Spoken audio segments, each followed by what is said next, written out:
मुख्यमंत्री पुष्कर सिंह धामी ने की एनसीओआरडी की राज्य स्तरीय समिति की बैठक। अधिकारियों को दिए नशाखोरी पर नियंत्रण करने के निर्देश। कहा 2025 तक देवभूमि को नशे से दिलाई जाएगी मुक्ति।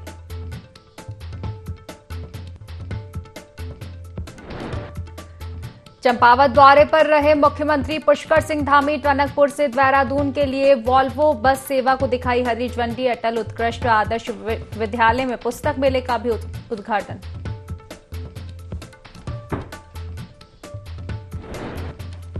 विपक्षी सांसदों के निलंबन पर इंडिया गठबंधन का पूरे देश में विरोध प्रदर्शन। देहरादून में कांग्रेस कार्यकर्ताओं ने किया राजभवन का घेराव। सरकार पर लगाया लोकतंत्र की हत्या करने का आरोप। उपराष्ट्रपति की मिमिक्री करने पर नहीं थम रहा विरोध। हरिद्वार में जाट महासभा ने विरोध प्रदर्शन कर टीएमसी सांसद का फूका पुतला। कहा जल्द महापंचायत बुलाकर जाट समाज लेगा बड़ा फैसला।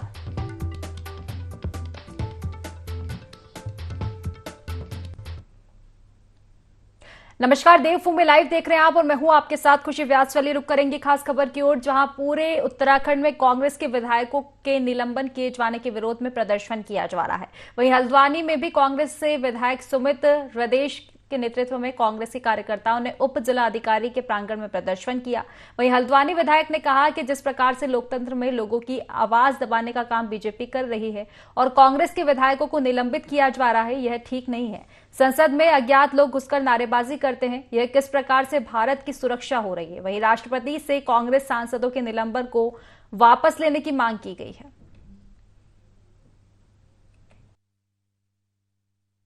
जितना भी कांग्रेस का कार्यकर्ता है पूरे, जिसका जो एक देश भर में जो हमारा इंडिया गठबंधन है उसका जितना कार्यकर्ता है पूरे देश में, देखिए आज कहीं ना कहीं पर एक लग रहा है कि लोकतंत्र खतरे में दिखाई दे रहा है। जिस तरीके से इस सरकार ने एक आम आदमी की आवाज़ दबाने से लेकर के संसद में जो हमारे माननीय सांसद जो चुन करके भेजे जाते हैं उनकी आवाज़ दबाने का काम किया, और जिससे कि उन्होंने जो एक सही मुद्दा जिसमें कि संसद को खतरे की बात आती है, जिसमें एक संसद में हमला हो जाता है और उसमें जाँच होनी चाहिए, वो कौन है, वो कैसे घुसे, इन सब की मांग करते हुए जो हमारे सांसदों पर जिस तरीके से इन्होंने उनकी आवाज़ बंद कराने का काम किया और 142 सांसदों को जिस तरह निलंबन किया, हम लोग उसकी घोर निंदा करते हैं। और हम लोग कांग्रेस पार्टी के माध्यम से और आज के प्रदर्शन के माध्यम से सरकार को चेताना चाहते हैं कि वो अपनी हठधर्मिता छोड़े, अपना अहंकार छोड़े, अन्यथा कांग्रेस पार्टी इसी तरीके से पूरे देश में आंदोलन के लिए बाध्य होगी। 143 सांसद निलंबित कर गए हैं। एक तरीके से विपक्ष की आवाज को सड़क से सदन तक दबाने का जो ये फांसीबाज सरकार प्रयास कर रही है, इसके खिलाफ देश भर में धरना प्रदर्शन, विरोध प्रदर्शन, ज्ञापन प्रेषित करे गए हैं राष्ट्रपति महोदय के नाम पर। और क्या अलोकतांत्रिक व्यवस्था भारतीय जनता पार्टी के राजकाज में है, सबको विदित हो चुकी है। सांसदों ने सुरक्षा की जो बहुत भारी चूक हुई उस पर आवाज जब उठाई तो उन्हें निलंबन कर दिया जाता है। वही 13 दिसंबर थी 2001 में जब संसद पे इतना गहरा हमला हुआ, और उसी दिन इस वर्ष 2023 में जो युवक घुसे और उन्होंने गैस, अगर वो गैस की जगह कोई जहरीली गैस होती या कोई बम होता तो इसकी जिम्मेदारी कौन लेता? इस पे सवाल पूछने पे गृह मंत्री से सवाल आप पूछ नहीं सकते, प्रधानमंत्री से आप सवाल नहीं पूछ सकते। ये देश का लोकतंत्र बन चुका है। सांसदों के निलंबन पर इंडिया गठबंधन ने देशव्यापी विरोध प्रदर्शन किया। इसी कड़ी में देहरादून में कांग्रेस प्रदेश मुख्यालय में अलग अलग दल के नेता इकट्ठे हुए और जुलूस के रूप में राजभवन का घेराव करने निकले। प्रदर्शनकारियों को पुलिस ने हाथी बड़कला में बैरिकेडिंग कर रोक दिया, जिससे प्रदर्शनकारी नाराज हो गए और जमकर नारेबाजी की। इस दौरान पुलिस ने करण बहारा, नेता प्रतिपक्ष यशपाल आर्य समेत कई नेताओं को हिरासत में ले लिया।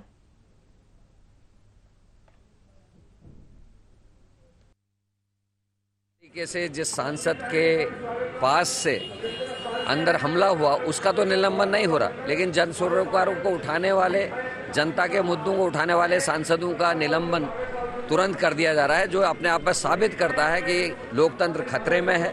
और अब सांसदों का निलंबन देख रहे हैं तो देश खतरे में है, संविधान खतरे में है, लोकतंत्र खतरे में है। इसीलिए आज राजभवन का घेराव हम यहाँ कर रहे हैं। हरिद्वार में महानगर कार्यालय के मामले को लेकर कांग्रेस सड़कों पर उतर आई है। कांग्रेस कार्यकर्ताओं ने शहर कोतवाली का घेराव करते हुए अपना विरोध जताया और कांग्रेस कार्यकर्ताओं की मांग है कि उनके कार्यालय को जबरन खाली कराया गया है और जो लोग उसमें दोषी हैं उनके खिलाफ मुकदमा कर कार्रवाई की जानी चाहिए। महानगर अध्यक्ष सतपाल ब्रह्मचारी ने बताया कि कांग्रेस को धोखे में रखकर उनके कार्यालय पर कब्जा किया गया है, जो किसी भी तरह से उचित नहीं है। उनकी मांग है कि यदि उन लोगों के खिलाफ जल्द गिरफ्तारी नहीं होती है तो कांग्रेस और भी उग्र प्रदर्शन करने को बाध्य होगी।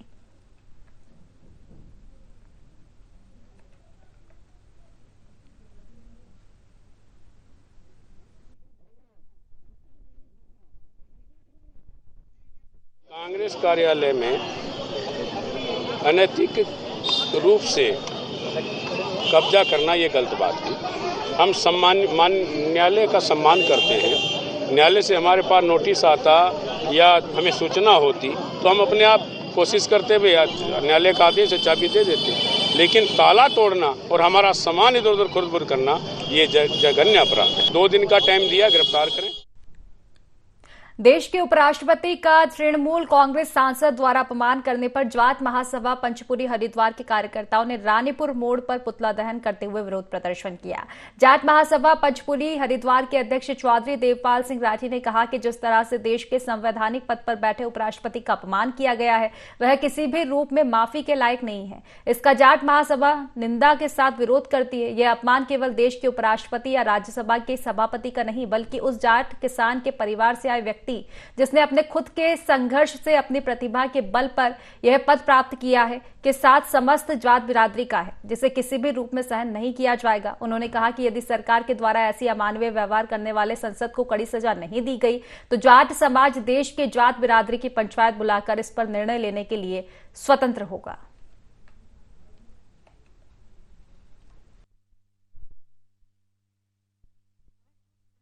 के सांसद द्वारा, जिसका नाम कल्याण बनर्जी है, 19 तारीख को संसद के बाहर उन्होंने एक रूप से प्रदर्शन किया, लेकिन उसमें उन्होंने एक नाटक का मंचन किया और वो नाटक का मंचन पूरा का पूरा उसका फोकस जो है माननीय उपराष्ट्रपति के ऊपर था कि जाट समाज से उसको जोड़ा गया कि यदि जाट समाज के ऊपर किसी ने भी तज कसा, यदि जाट समाज के किसी ने भी अपमान करने की कोशिश की तो वो किसी भी रूप में मान्य नहीं होगा, सहन नहीं किया जाएगा।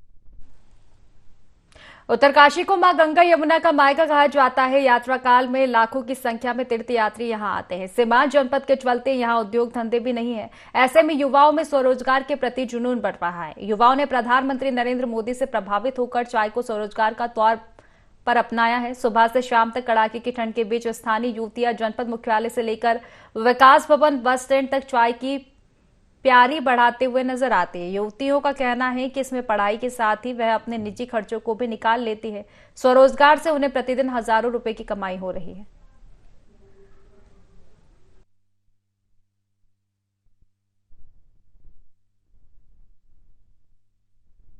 उत्तरकाशी जिला है, हमारे 13 जिलों में एक जिला है उत्तरकाशी। यहाँ की ये पहाड़ का एक क्षेत्र है जहाँ पे कि लड़कियाँ सोचती है कि लड़कियाँ यहाँ पे इंडिपेंडेंट नहीं है। यहाँ पे कई लड़कियाँ हैं जिन्होंने शायद ब्यूटी पार्लर है, यहाँ पे सिलाई पार्लर है, लेकिन हम सारी लड़कियों ने यहाँ पे मिलके एक आइसक्रीम पार्लर यानी चाय का पार्लर खोला है और यहाँ पे हम चाय की सर्विस करते हैं। मार्केट में जाते हैं, चाय की जो सेल्फ सर्विस करते हैं यहाँ पे कई। ये स्वरोजगार से जोड़े हुए इन लड़कियों को मुझे करीबन 10 से 15 दिन हो चुके हैं, परंतु आप यहाँ पे आए हैं, बहुत खुशी हुई है कि कम से कम आप जैसे न्यूज़ चैनल की वजह से इन लड़कियों को हम आगे के स्टेज पे ला सकते हैं, क्योंकि लड़कियां काम करना चाहती है, निडर होकर करना चाहती है, परंतु इनके लिए कहीं ना कहीं पे रास्ते बंद हो जाते हैं। और जब हमारे देश के प्रधानमंत्री जी अपने प्रधानमंत्री बनने से पूर्व वो चाय बेचते थे, तब उनकी लाइफ कुछ और थी। आज वो प्रधानमंत्री है, तो आज ये खुद पे इंडिपेंडेंट होना चाहते हैं, तो इन्होंने चाय का शुरुआत किया है।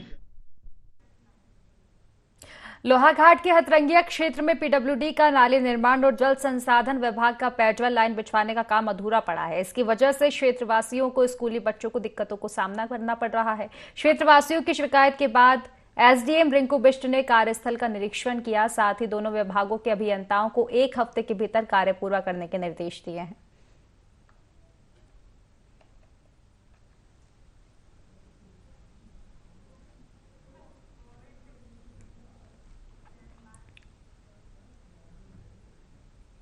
तो कुछ राज्यों में कोविड-19 के नए वेरिएंट JN1 के मरीजों की संख्या में वृद्धि हो रही है, जो कि एक चिंता का विषय है। उत्तरकाशी में जिला प्रबंधन प्राधिकरण ने बैठक का आयोजन किया, जिसमें निर्देशों के पालन और तैयारियों को लेकर विचार विमर्श किया गया। बैठक की अध्यक्षता करते हुए मुख्य विकास अधिकारी जय किशन ने बताया कि रोगियों की जांच, निगरानी व उपचार के लिए अस्पतालों में सभी आवश्यक इंतजाम सुनिश्चित किए जाए और लोगों को जागरूक किया जाए।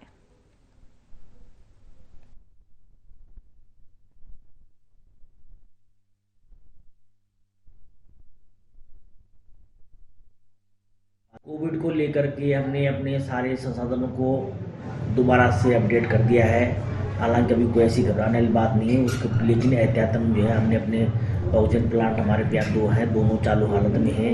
ऑक्सीजन सिलेंडर भी पर्याप्त मात्रा में भरे हुए हैं। आईसीयू बेड वगैरह सब जो हमने उनके वेंटिलेटर वगैरह सबको चेक कर दिया है और हमने जो है जो हमारे पास ऑक्सीजन कंसंट्रेटर को देख लिया है। और एहतियातन हमने जो है एक वार्ड को जो है उस हेतु जो है रिजर्व रख दिया है, ताकि अगर कोई केस इस प्रकार कोई आता है तो उसके लिए हमने जो है एक वार्ड को सेपरेट कर दिया है। शिवसेना का हिंदुत्व रक्षा सूत्र कार्यक्रम हरिद्वार के सैनी आश्रम में किया गया, जिसमें प्रदेश समन्वयक एवं प्रभारी भूपेंद्र भट्ट शामिल हुए। इस दौरान भूपेंद्र भट्ट ने कहा कि उत्तराखंड में शिवसेना का जनाधार दिन प्रतिदिन बढ़ रहा है।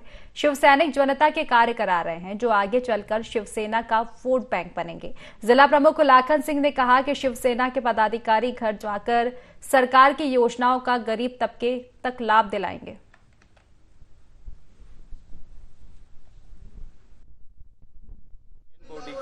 शिवसेना ने गठन किया है। माननीय हमारे जिला अध्यक्ष सम्मानित लाखन भाई जी को जिला प्रमुख की जिम्मेदारी शिवसेना ने दी है और कार्यक्रम ये है कि अभी हमारा जो शिवसेना का जो कार्य है आने वाले समय में हम लोग शिक्षा, चिकित्सा और हरिद्वार के अंदर बढ़ रहा नशा और बेरोजगारी, इन सब मुद्दों को लेकर के, क्योंकि इन मुद्दों को कोई उठाने वाला है नहीं और हमारे जो युवा हैं वो विनाश की तरफ जा रहे हैं, उस पे शिवसेना आगे की रणनीति बना करके काम करेगी। युवाओं में बहुत बड़ा जोश है और उसी की एक सबसे पहले ये देवभूमि उत्तराखंड के अंदर जो है हमारे नवनियुक्त जिला अध्यक्ष श्री हमारे लाखन सिंह जी के उनके नेतृत्व में इस कार्यक्रम को आयोजित किया गया है और हमारे देवेंद्र प्रजापति जी के इसमें, और जिसमें हमारा उद्देश्य रहेगा एक सर्वप्रथम नियुक्तियां हमारी जरूर से ज्यादा बढ़े देवभूमि के अंदर और हरिद्वार खासतौर पर कि पूरे विश्व में हरिद्वार का नाम जो है धार्मिक उससे लिया जाता है। कोटद्वार में लोक निर्माण विभाग की अतिक्रमण के खिलाफ कार्रवाई पर कांग्रेस ने सवाल उठाए हैं। कांग्रेस के प्रदेश सचिव प्रवेश रावत ने आरोप लगाते हुए कहा कि सिद्धबली मंदिर के पास छोटे दुकानदारों पर तो विभाग ने अपना बुलडोजर चला दिया, लेकिन उसी के ठीक सामने बनी मंदिर समिति की धर्मशाला पर कोई भी कार्रवाई नहीं की गई है। तो कोटद्वार से ये पूरा मामला सामने आ रहा है, जहां अतिक्रमण को लेकर विरोध जताया गया है।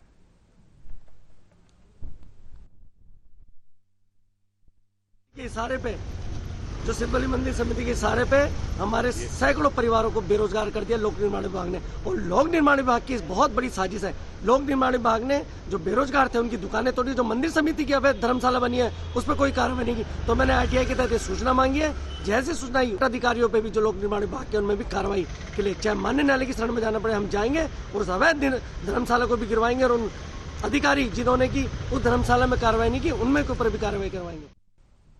चलिए खबरों में आगे बढ़ेंगे, जहां लक्सर तहसील परिसर के बाहर अचानक न्यायालय में सुनवाई के दौरान हाजिर होने पहुंचे 2 पक्षों में विवाद हो गया।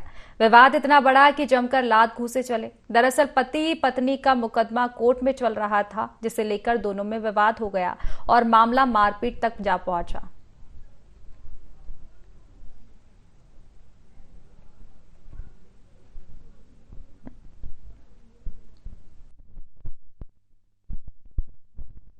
की शादी वाले दिन भी इन्होंने मेरे से दहेज की मांग करी थी और हमारे घर पे जब आए थे तब भी इन्होंने मतलब खूब मारपीट करी और सबने दारू पी रखी थी। पापा मेरे है नहीं, ना ही मेरे भाई है, एक भाई है मेरा, वो ये अलग रहता है। तो इस बात से मेरी मम्मी ने जो है केस डाल दिया था कि ये लड़की से उल्टी सीधी हरकतें करवा रहे। मेरी सास थी बानो, मेरा देवर मोनिश और मेरा हस्बैंड दानिश और मेरा नंदोई। मम्मा इन्होंने मेरे और मेरी मम्मी के ऊपर ही मारपीट करी इन्होंने। लड़की का चल रहा, लड़की को लेने नहीं आ रहे थे, मैं कोतवाली में कर दिया। आदमी मेरा नहीं है, यहाँ से हम तारीख को दोनों ही माँ भी आओ।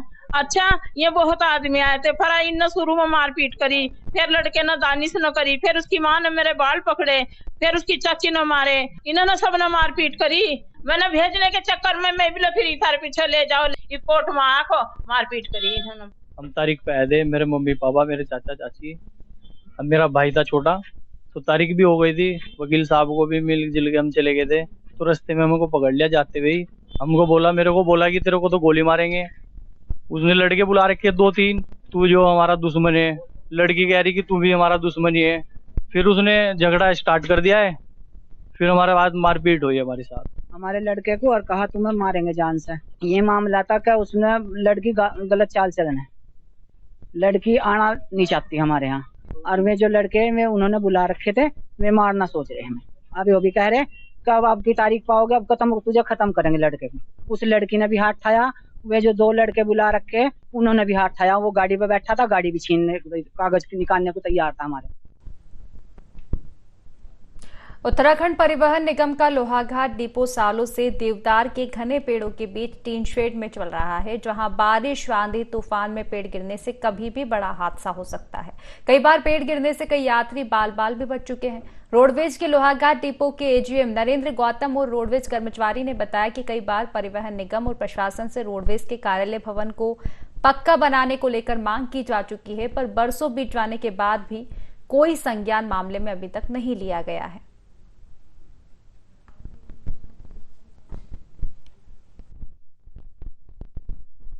ज्ञापन दिया तो हमने कहा कि एक वर्षों से टीन शेड बना हुआ है, उसमें बरसात में जान माल का खतरा बना हुआ है, और जाली और शौचालय और भवन के लिए ज्ञापन दिया है। वहाँ बरसात में पेड़ खसने से जान माल का खतरा बना हुआ है, कर्मचारी और अपने को असुरक्षित महसूस कर रहा है। उपराष्ट्रपति जगदीप धनखड़ और संघ प्रमुख मोहन भागवत हरिद्वार के दौरे पर रहेंगे, जिसमें उपराष्ट्रपति गुरुकुल के दीक्षांत समारोह में मोहन भागवत दिव्य आध्यात्मिक समारोह में शिरकत करेंगे। वीआईपी मूवमेंट को देखते हुए सुरक्षा व्यवस्था पुलिस प्रशासन के लिए बड़ी चुनौती होगी। इसको देखते हुए आईजी गढ़वाल ने हरिद्वार में मोर्चा संभाल लिया है। पुलिस को सुरक्षा के लिहाज से उन्होंने ब्रीफ किया। आईजी ने बताया कि उपराष्ट्रपति के कार्यक्रम को देखते हुए सुरक्षा के लिहाज से 4 आईपीएस और 11 पुलिस अधीक्षकों के साथ बड़ी संख्या में पुलिस कर्मियों की तैनाती की जाएगी।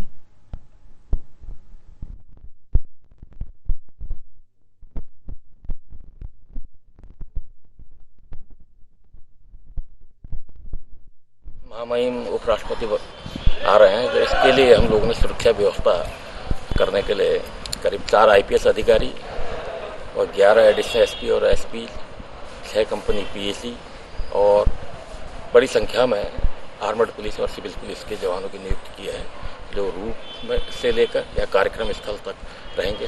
जो भी पैरामीटर है ब्लू बुक के अनुसार से, उन सबको देखते हुए ये ड्यूटियाँ हम लोगों ने लगाई। जो भी आम जन है, यात्री है, ट्रेवल करने वाले, उनको किसी तरह की कोई दिक्कत नहीं होगी। केवल फ्लीट के मूवमेंट के समय में ही कुछ देर के लिए वाहनों को रोका जाएगा, ताकि फ्लीट बिना किसी बाधा के कार्यक्रम स्थल तक आ पाए, और उसके बाद यातायात पूर्ववत चालू रहेगी।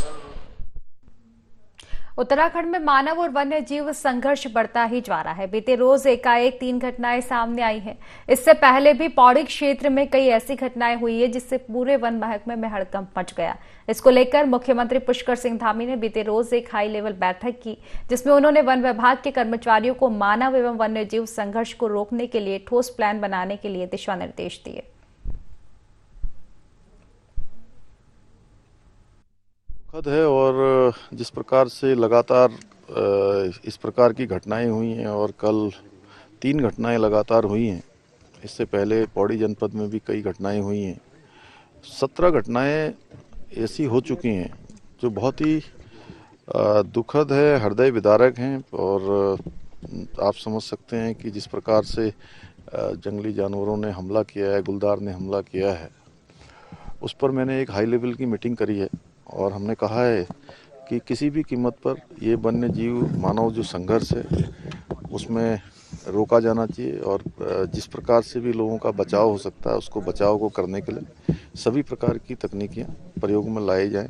उसके लिए सबको कहा है। आगे उसके आगे का जो कार्यक्रम है या जो आगे का क्रियान्वयन होना है, उस दिशा में हमारा वन विभाग और अन्य विभाग मिलकर काम करेंगे।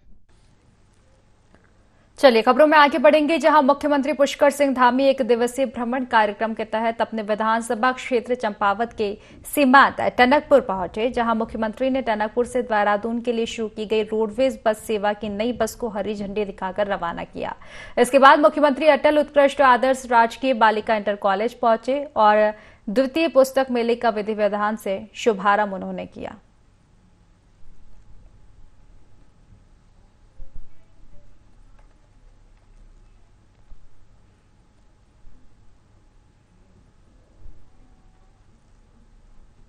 तो देहरादून में कांग्रेस पार्टी को बड़ा झटका लगा है। कांग्रेस पार्टी के कई पदाधिकारियों और कार्यकर्ताओं ने भाजपा का दामन थाम लिया।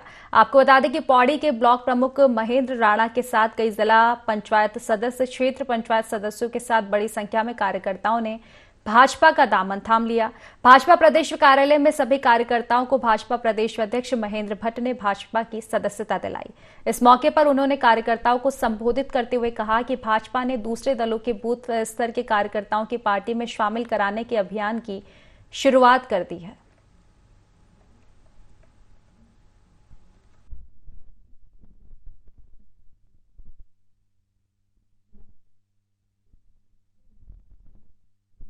लोकसभा का चुनाव भी है, साथ साथ स्थानीय निकाय के चुनाव भी हैं, तो हमारा खुनवा बढ़ रहा है। ये हम सबके लिए बहुत अच्छा विषय है और हमने कोशिश की है कि एक एक व्यक्ति किसी भी दल में हो, वो जो बीजेपी के अंदर, हाँ ठीक है, हम उसके, क्योंकि महेंद्र राणा जी लंबे समय से चर्चा चल रही थी, हमने जनप्रतिनिधियों का कार्यक्रम उतना लेट क्यों किया, एक एक व्यक्ति के बारे में हम भी मूल्यांकन करते हैं। मूल्यांकन के बाद ही कार्यकर्ता को हम ज्वाइन कराते हैं। आज से प्रक्रिया प्रारंभ हुई है। बड़ी संख्या में सूची है, हमारे आदित्य जी उसको देख रहे हैं और धीरे धीरे लगभग 70% प्रतिनिधियों को भारतीय जनता पार्टी से जोड़ेंगे। लोकसभा चुनाव को लेकर भाजपा की तैयारियां जोरों पर है। ऐसे में बीजेपी लगातार अपना कुनबा बढ़ाने के लिए तैयारी कर रही है। वहीं आज अगर बात करें तो कई ऐसे युवा हैं जिन्होंने आज भाजपा का दामन थामा है। जो क्षेत्र पंचायत के सदस्य, साथ ही ब्लॉक प्रमुख भी इस सदस्यता अभियान में शामिल हुए हैं। 2024 का जो लोकसभा का चुनाव होना है, उसको लेकर कितनी मजबूती के साथ भाजपा आगे बढ़ती हुई नजर आ रही है। वहीं भाजपा प्रदेश अध्यक्ष महेंद्र भट्ट ने भी दावा किया है कि 70% से ज्यादा मतों से उत्तराखंड में लोकसभा के चुनाव पर जीत हासिल की जाएगी। देहरादून से IND 24 के लिए विनय। तो फिलहाल की खास खबरों में बस इतना ही। आप बने रहिए IND 24 के साथ। नमस्कार।